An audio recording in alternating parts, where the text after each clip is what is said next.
สุดท้ายបងប្អូនពុកម៉ែទាំងអស់គ្នានេះមុននេះខ្ញុំផុសអត់តាន់អស់ណាផុសបន្ថែមទៀតមករឿងប្រាសាទស្រុតហ្នឹងណាហើយកុំភ្លេចបងប្អូនអើយទៅគ្រប់ត្រូលប្រាសាទខ្មែរយើងទៅមើលនៅបរិវេណ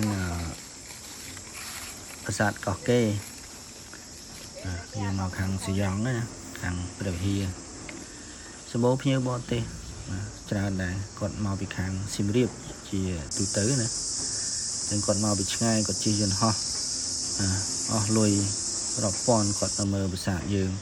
តែយើងនៅក្បែរហ្នឹងយើងអត់ចាប់អារម្មណ៍យើងអត់ចង់មើលអត់គ្រប់ត្រូលស្នាដៃបាទពពាក់បរោះខ្មែរយើងចំនួនដើមណាអញ្ចឹងកុំភ្លេចមកគ្រប់ត្រូលបាទមកមើលប្រាសាទបុរាណរបស់យើងណាហើយនេះខ្ញុំថតមិនអស់ទេមើលបានតែប្រហែលប្រាសាទមានពេលយើងទៅលេងទៀតហើយយើងថតហើយមើលទៀតបាទមានពុកម៉ែបងប្អូនខ្លះគាត់មកពីឆ្ងាយដែរខ្លះគាត់មកពីខាងព្រៃវែងមកពីខាងតាកែវអីគាត់ទៅមើលដែរហ្នឹងណាគាត់ចង់មើលប្រាសាទជាភាសាចាស់គាត់មិនទាន់បានឃើញប្រាសាទបុរាណខ្មែរត្រូលមកបាទគាត់ខាងអប្សរាគេយកថ្មយកអីយកដែកយកទៅត្រូលធ្វើ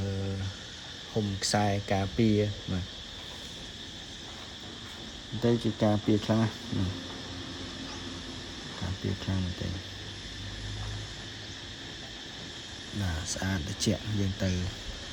ជាក់ហើយវីដេអូក្រោយខ្ញុំនឹងបង្ហាញពីប្រាសាទកោះកេរយើងបានឡើងទៅដល់លើប្រាសាទកោះកេរ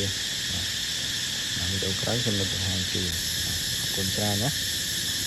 កុំភ្លេចទៅលេងប្រាសាទបុរាណយើងផងបាទអរគុណច្រើន